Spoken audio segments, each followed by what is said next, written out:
Bon matin tout le monde, bonjour en ce jeudi 2 avril de l'an 2020, 20 plus 20 égale 40, l'année de la quarantaine. On laisse le temps à nos abonnés utilisateurs de se joindre à ce Facebook Live. Ici sur la page de Tourisme Express, on aura le plaisir de s'entretenir dans quelques instants avec Caroline Lepage, présidente d'Agora Opus 3. On va parler du marché de l'événementiel, des congrès. Un marché qui, comme dans le tourisme en général, là, a beaucoup de misère ces temps-ci. Il y a des choses qu'on doit envisager. Donc, on aura l'occasion d'en parler. J'espère que vous allez bien ce matin, ce jeudi, là où vous êtes ici à Québec. C'est tristounet avec une petite neigouille qui tombe. À Montréal, peut-être que c'est un peu plus chaud, en pluie. On se beau en fin de semaine. On va vous souhaiter d'aller marcher dehors. Bien sûr, en respectant les consignes et le 2 mètres de distance. Alors, bonjour Véronique, bonjour Carla, Steve, tout le monde qui joint à nous. Donc, c'est le fun. Merci d'aller mettre vos commentaires, vos questions. Je me joins tout de suite avec Caroline Lepage. Bonjour Caroline. Bonjour Frédéric. Ça va bien ce matin? Ça va. On attendait avec impatience les annonces de M. Morneau hier pour finalement les avoir reçues avec pas mal de déception parce que les mesures pour la mise en œuvre de tout ça s'appliquent plus ou moins au secteur des événements du Congrès. Mais enfin, il semble-t-il qu'il pourrait y avoir de l'évolution encore. Oui, ben c'est ça. On va voir. On aura l'occasion effectivement de parler de cet aspect-là parce que, je vais juste voir ici, j'ai un truc là. Dans mon Skype, il y a la mise en page. Je vais enlever. Parfait, c'est beau. Je voyais un onglet en haut. Alors, avant qu'on parle justement de ton feedback par rapport aux annonces qui ont été faites, peut-être pour les gens qui ne te connaissent pas, Agora Opus 3, qu'est-ce que vous faites en tant qu'entreprise? Tout le moins, vous faisiez jusqu'à récemment, avant la COVID-19. Ton quotidien se résumait à quoi, Caroline? Bon, Agora Plus 3, on est dans le terme de l'industrie un PCO, donc un organisateur professionnel de congrès. Notre spécialité à nous, c'est d'organiser des congrès canadiens, québécois, internationaux, beaucoup dans le domaine scientifique, et on fait aussi beaucoup de réunions pharmaceutiques. Alors, on est très niché, on ne fait pas nécessairement dans l'événementiel grand public comme le festival d'été. Ce sont vraiment des congrès qui se tiennent généralement dans des hôtels ou au palais des congrès, au centre des congrès, avec des associations québécoises, canadiennes, du corporatif aussi. Qu'est-ce que ça suppose, organiser un congrès? C'est la logistique, c'est ce qui est la mécanique derrière? Donne-moi des exemples de ce que ça peut... Essentiellement, nous, on dit souvent qu'on est les spécialistes du contenant et non du contenu. Okay. Le client se charge du contenu. Évidemment, on ne pourrait pas être des spécialistes dans les domaines pointus dans lesquels on réalise des événements. Donc, nous, vraiment, notre travail, c'est toute la logistique entourant l'événement. Ça peut se dérouler sur une période d'1 an à 2 ans avant la réalisation du projet. On gère les inscriptions. On gère la portion exposant, on gère les sites web, les communications, les médias sociaux, la nourriture, l'entertainment. Donc, vraiment tout ce qui entoure là, de A à Z, l'avant-congrès, le congrès pendant et la fermeture après. Toute la portion commandite aussi, qui est un enjeu particulier présentement. Et donc, tout ce qui est la logistique, location de salle, l'audio... Oui, nourriture, éclairage... Donc, on s'entend qu'avec, évidemment, la situation actuelle, depuis au moins un mois, j'imagine que pour vous, c'est virtuellement un shutdown, parce qu'on sait que les événements, tout ce qui est plus de... À un moment donné, c'était 250 personnes, c'est rendu 50. Bon, en ce moment, il n'y a plus d'hôtel, il n'y a plus de congrès, plus d'aéroport. Donc comment vous dealez avec la situation actuelle? Bien, effectivement, je te dirais que le 12 à 11h30, le 12 mars, là, notre vie a un peu basculé, pas un peu, a basculé. Je vais me souvenir de ce moment-là, comme je me souviens d'où j'étais 9/11, la même chose. Donc, au départ, on voyait ça sur un horizon peut-être plus court. Il a fallu annuler et reporter certains projets. Donc, ce qu'on a fait d'emblée, nous, c'est de préparer un plan de contingence, oui, pour notre entreprise, mais pour chacun des projets qu'on avait chronologiquement, là, qui s'en venaient. Donc, on a approché nos clients en essayant d'arriver avec une solution complète, des conseils, des communications déjà préparées d'avance. Donc, un plan de contingence, c'est quoi? C'est les communications à faire? C'est prévoir un peu? Bien, d'abord, on a analysé la situation. On a fait une analyse de risque. Donc, est-ce qu'il y a un potentiel d'annulation ou pas dû aux interdictions? Si oui, quelles sont les options?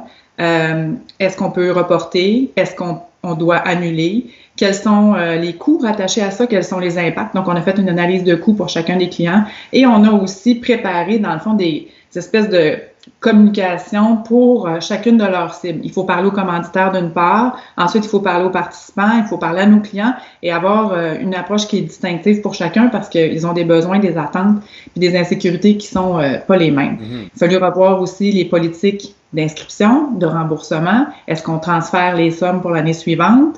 Est-ce qu'on offre d'emblée de rembourser? Donc, a fallu vraiment surveiller le bord sur un scène et je pense que ça a été apprécié des clients parce que les clients étaient désemparés eux aussi. Donc, le plus vite on a pu arriver avec des pistes de solutions puis des packages pour mettre en place un plan de contingence pour chacun de nos événements, le mieux ça a été. Donc, dans la majorité des cas, on a préconisé évidemment un report plutôt qu'une annulation lorsque c'était possible, mais quand c'est un événement annuel, parfois ça se peut pas. Des plus petits meetings pharmaceutiques ont été carrément annulés. Il nous est arrivé même que le client voulait tenir le congrès, mais que l'hôtel refusait de signer parce qu'on est dans d'autres provinces, puis bon, ils prennent pas de réservation. Donc, c'est ça. Un plan de contingence, c'est le risque basé sur des faits, quelles sont les options possibles, quels sont les coûts, les impacts, les communications pour chacune des cibles, puis monitorer aussi parce que ça évolue dans le temps. Ça évolue rapidement même, donc il faut continuer de s'adapter. C'est pas parce qu'on l'a fait une première fois qu'il faudra pas recommuniquer avec les gens, qu'il faudra pas ajuster certaines portions du plan, là. Et là, bon, le plan de contingence en février jusqu'à début mars, c'était avec les événements qui étaient en train d'avoir lieu ou sur le point d'avoir lieu. Là, on s'entend que j'imagine qu'il y a eu une espèce de nettoyage ou de crémage. Les annulations sont faites pour les prochaines semaines. T'en es où en ce moment? Vous en êtes où dans vos scénarios essentiellement? Là, on est quoi? On est en juillet? On est en septembre? Ça ressemble à quoi? Je dirais que dans le milieu du congrès en tant que tel, qui n'est pas de l'événementiel, par exemple, ce qu'on va voir avec Oshéaga, le festival d'été, le festival de jazz, la période de pointe, c'est le printemps et l'automne. Okay. Donc déjà, on sait que le printemps, c'est terminé, il ne va rien se passer. Je dirais que, entre autres, hier, l'Ontario a annoncé une interdiction de rassemblement et d'événements jusqu'au 30 juin. Il y a la situation des frontières aussi, où on ne sait pas à quelle date ça va réouvrir. Présentement, c'est l'automne, c'est le mois de septembre qui commence à être compromis. Okay. Parce qu'à partir du moment où les gens vont avoir le droit de se réunir, il va rester peu de temps pour attacher l'événement. Puis il faut aussi convaincre les commanditaires que ça va avoir lieu. Donc, les gens ne sont pas prêts présentement mentalement à se commettre nécessairement. Ça vient aussi compromettre la tenue d'un événement si la moitié du financement n'est pas au rendez-vous. Alors, je dirais que déjà septembre, on commence à y penser, surtout les événements, par exemple, un événement où il y aurait une participation américaine en grande partie, bien, tout l'enjeu de la frontière, on sait qu'au sud, là, c'est une bombe qui présentement. Donc, à quel moment ça va réouvrir? Est-ce qu'ils auront le droit de rentrer au Canada? Donc, avant de te commettre sur un billet d'avion, un frais d'inscription et des chambres d'hôtel, ben, tu vas y penser à 2 fois. Qu'est-ce qui va changer demain matin? Parce que là, la question qu'on a mis un peu en sous-titre pour cette conversation, c'est un peu à quand un retour à la normale? Déjà, il n'y aura plus de normal comme on le connaissait avant. Il y a forcément des choses qui auront changé. Avant d'entrer en onde, tu me parlais notamment de l'enjeu des assurances. Ou est-ce que, à la limite, ça va être un PCO comme vous qui va peut-être devoir prendre certains volets d'assurance par rapport à des événements? Il y a au niveau de la santé, de l'hygiène. Peux-tu peut-être nous brosser un peu le portrait par rapport à comment la donne va changer dans le futur par rapport à l'organisation d'événements? Je pense que ça va beaucoup porter sur la gestion du risque. Le risque financier d'une part. Déjà, on avait vu après le 11 septembre, les gens étaient plus frileux. Les assurances couvraient plus la pandémie, couvraient plus non plus le terrorisme. Là, les organisateurs de congrès, souvent, les PCO comme nous, on est de plus en plus appelés à prendre le risque financier parce qu'une université qui a connu le SRAS n'est pas prête à se commettre jusque-là. Mais là, je pense qu'on va aller encore plus loin. L'enjeu, ça va être de voir où va se transférer le risque. Est-ce que ça va être l'association qui va le prendre? Est-ce que ce sera le PCO qui devra le prendre? Donc, le risque financier devient un enjeu important et je ne pense pas qu'au lendemain de la COVID, les pandémies deviennent plus assurables qu'avant. Donc, contractuellement, je pense que les liens vont changer entre le PCO et le client, entre aussi le PCO et ses fournisseurs, parce que tout le monde est pris dans le même bateau là, présentement. Donc, il va y avoir une refonte, je pense, dans la façon de gérer le risque financier qui va changer passablement. Il y a ensuite tout le risque sanitaire. Et on le voit beaucoup plus aux États-Unis présentement, où c'est le royaume de la poursuite, qui va pouvoir garantir que le lieu est sécuritaire d'un point de vue sanitaire. Est-ce que les participants vont devoir remplir un disclaimer assurant qu'ils sont en santé, qu'ils n'ont pas de symptômes de grippe? Est-ce que les organisateurs vont devoir, par exemple, fournir systématiquement un médecin sur place pour les grands rassemblements, abolir les buffets, tout le volet FNB, là, qui est un vecteur pour la COVID. Donc, il y a plein de la propreté, l'hygiène, la salubrité, la santé, tous des enjeux on gérait, mais d'un œil assez loin, qu'on va devoir gérer de façon très pratico-pratique et communiquer aux participants pour les assurer qu'on a pris en compte ce volet-là et qu'on pourra garantir, à la limite, la sûreté des lieux. Est-ce que, par contre, ça peut éventuellement représenter une opportunité de se distinguer? Je ne sais pas, tu sais, je me souviens, il y a quelques années, le Centre des congrès de Québec avait été un des premiers à être lead. Il avait un des premiers à offrir le Wi-Fi gratuitement. Je me souviens, là, il y a quand même, c'était 2011, 2012. Est-ce que il y aurait, je ne sais même pas si ça existe, un label, là, une espèce de certification de propreté. Oui, la désinfection garantie. Ça n'existe pas encore, mais ça pourrait effectivement être un avantage concurrentiel. L'enjeu va se poser aussi au niveau des chambres d'hôtel. Comment garantir que ça a été bien nettoyé avant après le départ du client précédent? Il y a des craintes qui sont liées à ça. Donc, comment les hôtels vont pouvoir le garantir, le communiquer? La même chose avec les centres de congrès. Que cette information-là soit accessible avec des tableaux pour montrer que ça a été fait de façon récurrente. Oui, c'est des choses qu'on va voir arriver, je pense, maintenant, qu'on voyait moins avant. Parmi les opportunités aussi, ça va être de proposer de façon systématique des plans de gestion de crise à l'intérieur de notre offre de service. On le fait d'emblée, mais là, ça va être vraiment plus poussé, je pense, parce que les gens ont constaté la nécessité puis le côté pratique d'appliquer ces choses-là maintenant. OK. On va revenir là-dessus. Moi, j'ai une question que je vais vouloir te poser, mais juste by the way, je vois qu'il y a plusieurs personnes qui nous font dire bonjour, qui nous saluent, donc on les salue également. J'en profite également pour saluer tous nos scalègues de Québec. Donc, salutations à nos amis du Club Scal à Québec. On reviendra vers les prospectives. Moi, j'aimerais ça revenir un petit peu plus vers le plancher des vaches. Aujourd'hui, on parlait tout à l'heure, tu étais un petit peu déçu. Il y a eu une grande annonce hier qui a été faite. En fait, le détail était expliqué sur le 75 milliards que le gouvernement fédéral va octroyer pour appuyer les entreprises qui ont perdu, qui ont dû mettre à pied des employés. Pourquoi cette déception-là qui a été quand même bien partagée, beaucoup discutée dans les médias sociaux hier? J'aimerais avoir ta perspective sur la chose. En fait, je pense que j'aurais pu écrire le texte que Dominique Gagnon a publié ce matin de Connect & Go. Je pense que la volonté est là, le principe est bon, le programme est quand même généreux par son montant. Le problème vient dans l'applicabilité de ça. De la façon dont c'est calculé maintenant, il faut pouvoir démontrer une perte de 30%, mais en comparant mois pour mois, donc le mois 2019 versus le mois 2020, pour ce qui est de mars, avril et mai. Quand on est en événement, une comparaison mensuelle, c'est quasi impossible. On travaille sur c'est des événements de juin qui sont annulés, donc c'est des revenus a posteriori qu'on va perdre, pas présentement nécessairement. Donc, c'est une démonstration qui devient impossible, bien qu'on soit parmi les plus impactés de toute industrie confondue. Là. On a été les premiers à se faire ramasser, puis à devoir ramasser les impacts de ça. Donc, c'est ça qui devient frustrant comme entrepreneur parce que, en fait, on sait qu'on a des pertes de plus de 30% de nos revenus qui sont liés à la COVID.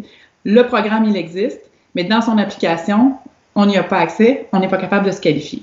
Donc, on a quand même senti qu'il y aurait des améliorations en continu. Là. On le disait un peu tout à l'heure, c'est un avion qui se construit en vol. Là. C'est un gros programme. Je garde espoir qu'il y aura des représentations qui vont se faire spécifiquement pour l'industrie du tourisme d'affaires et de l'événement, parce que c'est pas une réalité qui colle présentement au programme qui a été fait davantage pour l'entreprise manufacturière que des revenus constants et comparatifs mensuellement. Toi, tu avais combien d'employés? Parce que j'imagine que tu as dû relâcher tes employés en chômage technique. Oui. Tu en avais combien? En fait, on est allé par ronde en se disant, une première ronde, dépendamment de la durée, dépendamment aussi des projets qui étaient maintenus, voire reportés. Donc, on assure un minimum, mais effectivement, on a fait 2 rondes de congédiement temporaire parce que les revenus, ils sont pas au rendez-vous. Et cash is king dans cette période-là. Donc, comme tous les entrepreneurs, on a dû prendre ces mesures-là à contre-cœur, mais c'est pour assurer la pérennité de l'entreprise puis être en bonne position au moment de la reprise aussi. Et c'est combien d'employés que ça représente dans ton entreprise? Une quinzaine d'employés à temps plein et 5-6 pigistes qu'on fait rouler aussi à l'année. Donc, on profite de la tribune ici qu'on a avec la page Facebook et les centaines de milliers de visionnements qu'il y aura sur cette vidéo pour passer le message. Non, mais on est là pour ça, hein? Ministre Morneau et autres, là, de dire, regardez, là, on a un cas concret d'une entreprise avec pas loin d'une vingtaine d'employés qui pourraient être remis sur le marché, si on veut, là, et puis être fonctionnels et puis travailler sur des projets que vous avez là, concrètement. Donc, on va espérer effectivement qu'il n'y a pas juste ton entreprise, comme on dit Dominique Gagnon et d'autres qui ont évoqué de dire que pour eux, ça ne s'appliquait pas et pourtant, ils ont des dizaines, voire des centaines d'employés. Donc, on va espérer que ça va s'attacher. L'intention est noble, on sent qu'il y a une intention de vouloir venir aider les entreprises, mais comme on dit, on est encore en train de construire l'avion en plein vol. On va revenir sur le sujet quand même dont on parlait pour ce qui est comment ça va changer demain. Et il y a Caroline Asselin, je mets son commentaire à l'écran, qui demandait, peut-on envisager que ces considérations sanitaires dont on parlait il y a quelques instants n'allaient pas dans le sens du tout jetable ou n'aillent pas dans le sens du tout jetable? En fait, je pense que ce qu'elle dit, c'est que tant mieux si ça nous ramène vers des bonnes pratiques qu'on aurait peut-être dû mettre de l'avant, qui sont en respect avec l'environnement, puis la pérennité, puis la durabilité. Est-ce que tu penses que ça va effectivement appuyer cette démarche-là?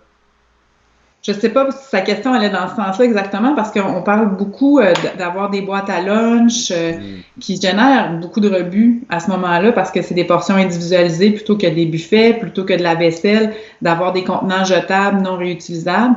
Fait que peut-être que ça aura un effet contraire à court terme. On le voit, les sacs d'épicerie sont plus ou moins acceptés que les sacs à quoi. Il faut prendre un sac à utilisation unique. Donc, à court terme, peut-être que les gens vont être un peu réfractaires à réutiliser de la vaisselle plutôt qu'un cup de café en carton jetable. J'espère que non, honnêtement, parce que il y a moyen quand même d'avoir un bon niveau de salubrité avec de la vaisselle et des trucs qui sont réutilisables. Oui, mais c'est un bon point. Puis d'ailleurs, Stéphane le mentionne, il dit le volet sanitaire est aussi un sujet de discussion chez les attraits. Et puis, c'est vrai, à quelque part, on voyait la disparition maintenant des petites bouteilles d'eau. Puis maintenant, c'était des pichets, parce qu'on se disait, c'est beaucoup plus logique. Mais là, avec justement le fait, parce que tant qu'il n'y aura pas le vaccin, on s'entend, on va-tu prendre la même bouteille d'eau ou pichet d'eau que 5-10 autres personnes utilisent? Peut-être qu'effectivement, ça va signifier un certain recul, là, malheureusement, mais ça reste à voir. OK, donc pour les questions, ça fait le tour d'autres commentaires qui ont été faits. Sinon, toi, donc pour l'automne, vous êtes en mode avec des plans de contingence.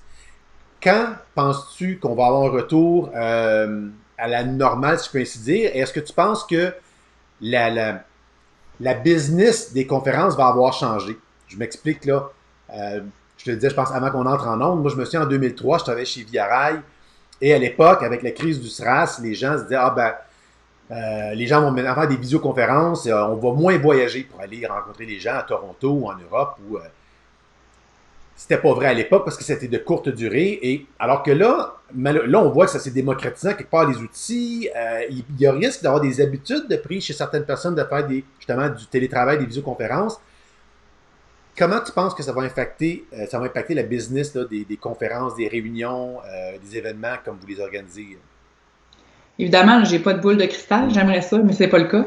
Mais je vais y aller avec le gros bon sens puis l'expérience. Je pense aussi qu'il va falloir le segmenter par type d'événement.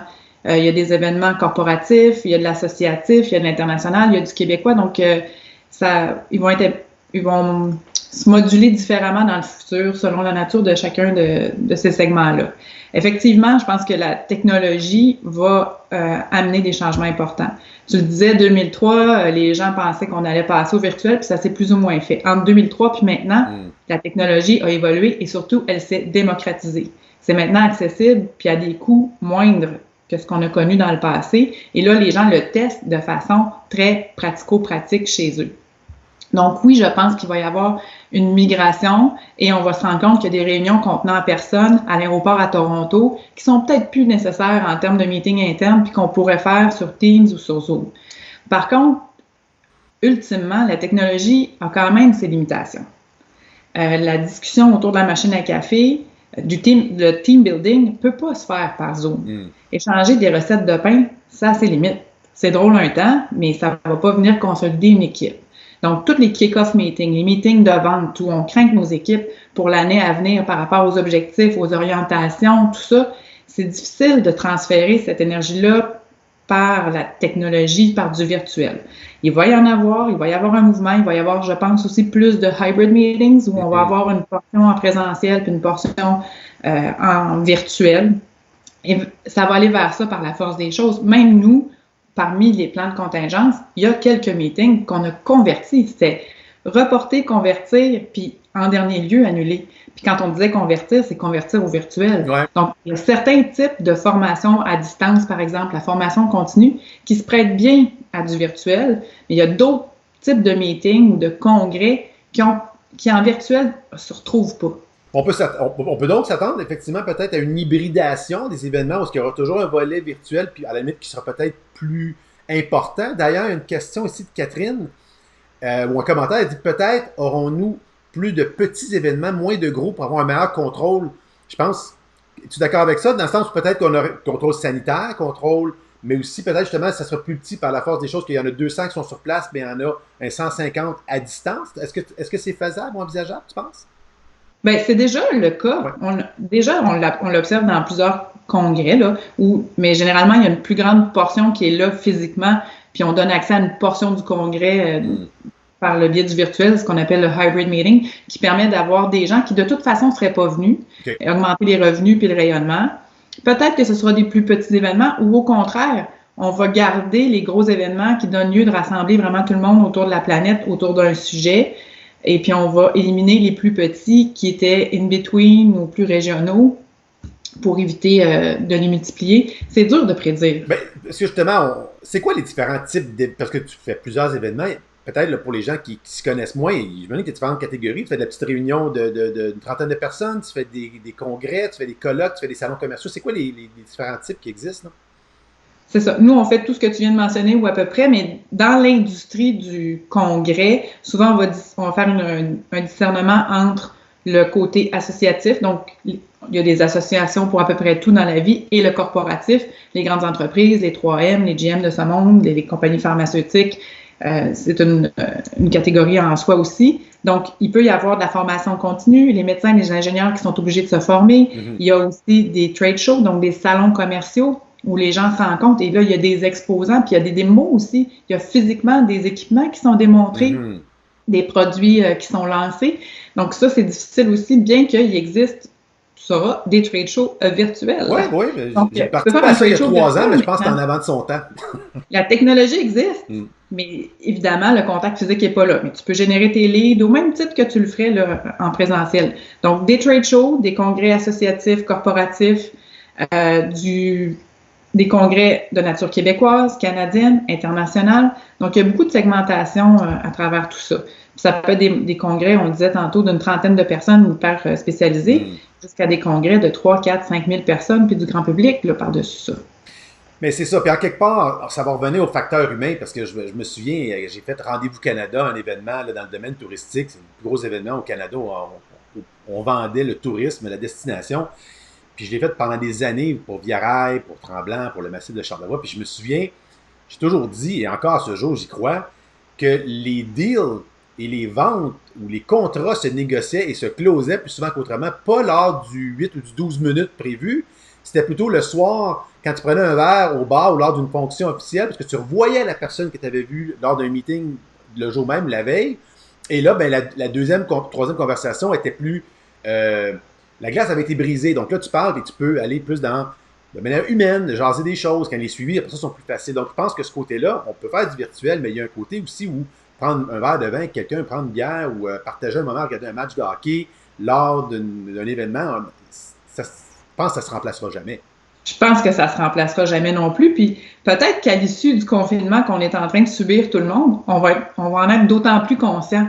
on est des bêtes sociales, puis même nous, on en a pour notre argent à rester à la maison présentement, puis tout le monde a hâte de sortir puis de pouvoir socialiser avec d'autres. Ouais. C'est la même chose en affaires. Le face-to-face meeting va demeurer, je pense, ultimement pareil. Ça va peut-être prendre un certain temps parce qu'il va y avoir des craintes des gens, mais ultimement, on est des bêtes sociales, puis ça va revenir.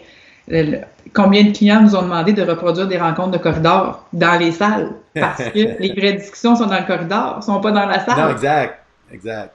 On va regarder quelques petits commentaires avant qu'on termine cette discussion, voir s'il y a des choses sur lesquelles on peut rebondir. Il y a Sylvain Grégoire aussi qui nous dit « Vive la vaisselle compostable. Elle n'est pas belle, mais elle nourrit la planète. » Bravo. Bien d'accord. Sandy Nicolas aussi nous dit « Moi, j'ai un attrait où les gens portent leur lunch. Nous allons mettre des stations pour le nettoyage des tables avec des serviettes lavables. Le côté écologique doit être au centre de nos choix. À cela, on ajoute l'aspect sanitaire. » Donc, je pense qu'effectivement, c'est une approche. Puis je pense que c'est ça. On va devoir se réinventer, innover. Dans les centres. Responsabiliser nos participants aussi. Nous, comme organisateurs, on peut prendre une responsabilité, mais on devra responsabiliser nos participants. Donc, si on met à disposition des produits désinfectants, ils apportent leur lunch, mais c'est peut-être aussi à eux de voir à désinfecter leur espace pour se nourrir, à ensuite se départir de leurs déchets de façon responsable et écologique, de mettre ce qu'il faut pour que les gens se lavent les mains, de remettre les consignes, mais c'est une responsabilité qui est probablement partagée entre l'organisateur et le participant. Mm-hmm. Ben écoute, c'est intéressant. Je pense qu'on aurait pu encore continuer là-dessus longtemps, mais moi, la formule, on se dit toujours entre 15 et 30 minutes. On est rendu à 26, c'est bon. Je t'invite, Caroline, tu iras voir. Il y a eu d'autres commentaires de gens qui te saluent, puis les gens sont empathiques envers la situation qu'on vit dans l'industrie, puis on t'envoie des good vibes pour que ça reprenne, puis qu'il y ait une reprise pour tout le monde. Surtout, je partage cette empathie-là avec tous mes collègues de l'industrie qui, présentement, rament fort, j'en suis convaincue. Excellent. Alors, à tout le monde, merci d'avoir été là sur ce Facebook Live de Tourisme Express. Il y aura d'autres événements, d'autres Facebook Live la semaine prochaine. Donc, suivez la programmation sur le bulletin de Tourisme Express. Vous pouvez aller sur mon site frédéricgonzalo.com également. Puis, on vous donnera plus de détails sur les prochaines discussions à venir. Merci tout le monde. Bonne fin de journée. Bon confinement.